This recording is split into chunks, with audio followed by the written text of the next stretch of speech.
आज हम डिस्कस करेंगे अबाउट वीबीटी थ्योरी। प्रीवियसली हमने वननेस थ्योरी पढ़ी और सिडविक थ्योरी पढ़ी। दोनों थ्योरी आल्सो आपके पास बहुत हेल्पफुल थी, क्योंकि बिगनिंग में जब स्टार्ट करते हैं तो कोई ना कोई चीज़ जब बनती है उसमें बहुत सारी एफर्ट्स करनी पड़ती हैं उसे अच्छा बनाने के लिए। तो पहले वननेस थ्योरी आई। वननेस थ्योरी ने आपको बताया था कि जो भी कोबाल्ट के कंपाउंड्स बनते थे अमोनिया कम्प्लेक्स के साथ आपके पास, उनमें आइसोमेरिज्म पॉसिबल थी। तो किस तरह उसने डिफरेंशिएट किया कि किस तरह वो एक दूसरे को डिफरेंशिएट करते हुए with the help of secondary and primary valency. Sidgwick theory आई तो उसने आपको एक्सप्लेन किया, एलैबोरेट किया कि how electronically they are linked to each other, कि लिगेंड कैसे अपने इलेक्ट्रॉन पेयर जोड़ता है सेंट्रल मेटल के साथ, वो किस तरह अपने आप को स्टेबलाइज करने की कोशिश करता है। अब लेकिन दोनों थ्योरीज में हमें किसी में शेप और स्ट्रक्चर के बारे में जस्टिफिकेशन नहीं दी थी, वो दोनों इसमें फेल थी। तो वैलेंस बॉन्ड थ्योरी को सबसे पहले पेश किया था एल कॉलिंग ने, और ये सबसे बेस्ट कन्वीनियंट वे था कि हम स्ट्रक्चर को एक्सप्लेन कर सकें अकॉर्डिंग टू दिस थ्योरी। आपके पास कुछ पासवर्ड्स हैं। अकॉर्डिंग टू दैट, जब भी कोई कोऑर्डिनेशन ग्रुप, कोऑर्डिनेटिंग ग्रुप कह दें या कोऑर्डिनेशन ग्रुप कह दें या whatever you want to say, basically ये लिगेंड्स होते हैं जो आपको इलेक्ट्रॉन प्रोवाइड करते हैं।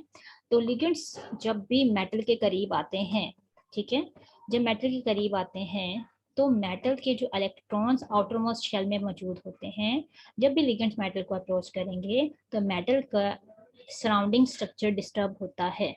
मेटल के जो आउटरमोस्ट शेल के इलेक्ट्रॉन होते हैं वो डिस्टर्ब होते हैं। वो डिस्टर्ब इसलिए होते हैं क्योंकि लिगेंड की नेचर दो तरह की हो सकती है। लिगेंड उसको फोर्सफुली पुश कर सकता है या उसे पुल कर सकता है, यानी उसमें आप उसको वो फोर्स इस तरह अट्रैक्ट करेगा कि उसका सराउंडिंग स्ट्रक्चर डिस्टर्ब होगा। आउटरमोस्ट वैलेंस शेल के जो इलेक्ट्रॉन होंगे वो अपने आप को रीअरेंज करते हैं। Most of the cases there is a rearrangement.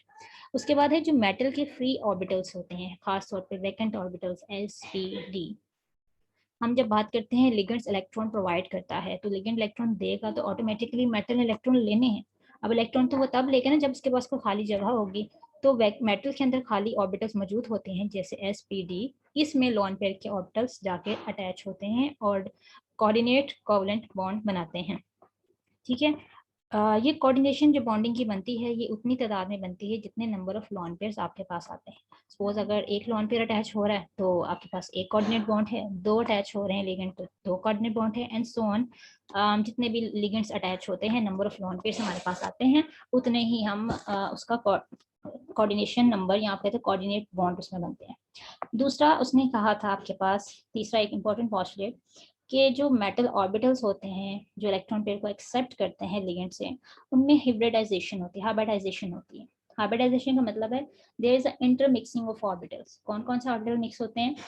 Ligand के फील्ड ऑर्बिटल्स होते हैं और दूसरे ऑर्बिटल्स वैकेंट आपस में इंटरेक्ट कर रहे होते हैं, मिलते हैं एक दूसरे के साथ, और आपके पास ज्योमेट्रिकल स्पेशल शेप बनती हैं कोऑर्डिनेशन कंपाउंड में because of the hybridisation type उसमें। अब हिब्रिडाइजेशन हम कोऑर्डिनेशन कंपाउंड में जब भी देखेंगे तो देयर में बी sp हाइब्रिडाइजेशन। ऐसे तमाम मॉलिक्यूल जिसमें sp हाइब्रिडाइजेशन होगी उसको हम लीनियर स्ट्रक्चर कह देते हैं। sp3 है तो टेट्राहेड्रल है, dsp2 है तो हम कह देते हैं हिब्रिडाइजेशन जो है आपके पास स्क्वायर प्लेनर है, ठीक है। और उसके अलावा आपके पास हिब्रिडाइजेशन होती है d2sp3 और sp3d2 हिब्रिडाइजेशन, और उसको हम कह देते हैं ऑक्टाहेड्रल स्ट्रक्चर। हम जो अपनी हाइब्रिडाइजेशन आप देखेंगे आगे कंपाउंड्स में मोस्टली हमारे पास होगी दिस वन, ठीक है। ये वाली तीन हमारे पास अभी मौजूद होंगी, क्लियर। इसमें से हम देखेंगे कि जो कोऑर्डिनेशन नंबर जिनका 6 होता है उसमें ये वाली ऑक्टाहेड्रल ज्योमेट्री मौजूद होती है, ठीक है। कोऑर्डिनेशन 6 का मतलब है कि जो लिगेंड्स हैं वो कितने हमारे पास होंगे, टोटल नंबर लिगेंड्स अटैच 6। ऐसे तमाम कंपाउंड्स में लिगेंड की तादाद 6 होती है। Most probably there is a chance कि उनके अंदर हिब्रिडाइजेशन जो होगी वो होगी d2sp3 या sp3d2। अब आपको दिखने में तो ये लग रहा है ना इसमें दो d ऑर्बिटल हैं, एक ऐसे, इसमें भी 3 p हैं, इसमें भी एक ऐसे 3 p 3 और 2 d ऑर्बिटल्स हैं। इनमें बहुत दिखने में बिल्कुल सेम है, number of orbital hybridize same होंगे, लेकिन इनकी जो नोटेशन है शो करने की वो डिफरेंट इसलिए क्योंकि थोड़ा सा माइनस में फर्क मौजूद है, पर दोनों की ज्योमेट्री ऑक्टाहेड्रल होती है। तो हम वीबीटी पढ़ेंगे for the coordination number 6 compound, और हम वीबीटी पढ़ेंगे फॉर द कोऑर्डिनेशन नंबर 4 जिनका CN नंबर यानी कोऑर्डिनेशन नंबर क्या होता है, 4 होता है। कोऑर्डिनेशन नंबर 4 का मतलब है कि इसके साथ जो अटैकिंग स्पीशीज हैं वो टोटल नंबर में तादाद में 4 होती हैं, और वो 4 दो तरह से अटैच हो सकती हैं। एक अगर अटैच होंगी टेट्राहेड्रल स्ट्रक्चर से तो हिब्रिडाइजेशन होती है sp3। अगर वो स्क्वायर प्लेनर से अटैच होती हैं तो उसकी हिब्रिडाइजेशन होती है dsp2। ठीक है, तो हमने ये दोनों जो कोऑर्डिनेशन नंबर है इनको 1 बाय 1 डिस्कस करना है। और रिमेंबर दैट जब भी आप कोई कोऑर्डिनेशन कंपाउंड को डिस्कस करते हो तो उसमें आपने किसी भी कोऑर्डिनेशन कंपाउंड को जब भी डिस्कस करना है आपने बताना होता है उसकी, you have to discuss its, आपने उसके जो एक्सप्लेन करनी है चीजें, जब भी कोई भी कंपाउंड आपके पास आएगा यू हैव टू एक्सप्लेन, आप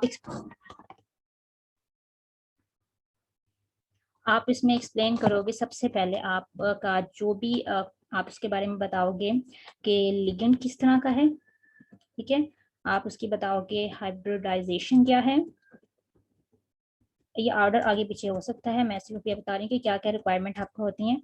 आप उसकी ज्योमेट्री बताओगे, ठीक है, आप उसके बताओगे कि शेप ड्रॉ करके दिखानी है आपने, ठीक है, शेप कैसे उसकी आ रही है, उसके बाद आप बताओगे इसका मैग्नेटिक बिहेवियर क्या है, ठीक है, मैग्नेटिक बिहेवियर के बाद आप बताओगे कि इसमें लिगेंड की जो है आपके पास कॉम्प्लेक्स जो है वो उसकी स्पिन मल्टीप्लिसिटी कह देते हैं, स्पिन हाई है या स्पिन मल्टीप्लिसिटी ज़्यादा बेस्ट है, मल्टीप्लिसिटी कह लो आप बताओगे इसकी, उसके बाद आप बताते हो इसकी, एक तो आपने इलेक्ट्रॉनिक कॉन्फ़िगरेशन तो बतानी ही बतानी है, कोई भी हमें कंपाउंड आ जाएगा तो हमने ये चीज़ें 1 बाय 1 इसकी हमने ये डिस्कस करनी है टू टेल दैट कि हमारे पास क्या क्या है। दूसरा हमें सबसे इम्पोर्टेंट चीज़, हमें मेटल की ऑक्सीडेशन नंबर पता हो, ठीक है, और ये भी पता हो कि लिगेंड जो है वो किस टाइप का है, लिगेंड की नेचर क्या है, ठीक है, ये चीज़ें हमें पता हो किसी भी कंपाउंड के बारे में जो दे दिया जाए और उसके अकॉर्डिंगली हम करते हैं। अभी जो हम चीज़ें स्टडी करने लगे हैं वो हम कर रहे हैं स्ट्रक्चरल एस्पेक्ट्स पढ़ेंगे जिसमें कोऑर्डिनेशन कॉम्प्लेक्स हमारे पास 6 होगा, ठीक है। अभी इसको स्टार्ट करने से पहले थोड़ा सा हम इसको इजी वे में थोड़ा सा देख लेते हैं ताकि आपको थोड़ी सी आसानी हो जाए कि कुछ पॉइंट्स हैं कॉम्प्लेक्स को स्टार्ट करने से पहले हमने डिस्कस करने हैं ताकि हमें आगे जाकर थोड़ी सी भी मुश्किल ना हो, तो उसको हम देख लेते हैं।